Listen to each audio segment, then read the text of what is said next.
Once, there was a wealthy and clever businessman named Mr. Harris. He owned a large and successful company, and he needed a new manager for an important position. This wasn't just any job. It came with a high salary, excellent benefits, and plenty of respect. Everyone dreamed of getting this opportunity. It was the kind of job people worked hard for years to achieve. Mr. Harris believed that being a good manager wasn't just about having fancy degrees or experience. He thought it was also about having the right attitude. So he came up with a clever plan to find the perfect candidate. On the day of the interviews, the company garden looked stunning, with colorful flowers and green grass. But there was a small issue. A water hose had been left running. Water spilled everywhere, turning the ground into a slippery mess. Mr. Harris had left it that way on purpose. Let's see who will notice this problem and take action. Many well-dressed and confident candidates arrived for the interview. They walked past the garden and noticed the water, but no one stopped to fix it. Some people even slipped, nearly falling. However, they hurried on, thinking only about impressing Mr. Harris with their resumes and fancy words. This garden is lovely, but I'm not here for landscaping. I need to focus on the interview. That was close. I better not be late for my appointment. Finally, a young man named Peter arrived. Peter wasn't as experienced as the others, and his suit was simple. But Peter was the kind of person who believed in helping whenever he could. Peter imagined someone falling and injuring themselves. That image bothered him, and he knew he had to act. This water could hurt someone, and wasting water like this isn't right.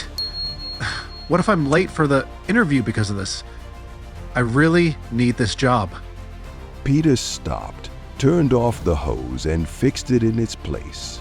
Then he noticed the wet ground and grabbed a mop from a nearby storage area. Carefully, he cleaned up the slippery mess to ensure no one else would get hurt. After finishing, Peter walked into the office for his interview. He was polite but a bit nervous. Mr. Harris greeted him warmly. Good morning, Peter. Can you tell me about your skills and experience? Good morning, sir. I don't have as much experience as others, but I enjoy solving problems and helping people. I always try to leave things better than I found them. Mr. Harris leaned forward with a curious smile. Peter, why did you clean the ground outside? Weren't you here for the manager's position? Yes, sir, I am here for the manager's position, but I believe that being a good manager starts with caring for the people around you. Small issues like wasting water or creating a slippery mess can harm others. If I can't handle small problems, how can I manage bigger ones? Later that day, Mr. Harris called all the candidates into the room to announce his decision. He stood in front of them with a big smile. The new manager of our company is Peter. The room fell silent. The other candidates looked shocked. One of them raised a hand. Why him? We have better qualifications and more experience than he does. Being a manager isn't just about having degrees or making speeches. It's about taking action. Peter saw a problem and fixed it without being asked. He made sure no one else would get hurt and stopped the waste of water. He showed responsibility, initiative, and care. That's the kind of leader we need. Peter's kindness showed that what goes around comes around. His small act brought him big success. Peter started his new job and worked hard every day. Over time, he became one of the best managers in the company. Mr. Harris was proud of his decision and often shared the lesson he had learned. Every problem is a chance to learn and grow.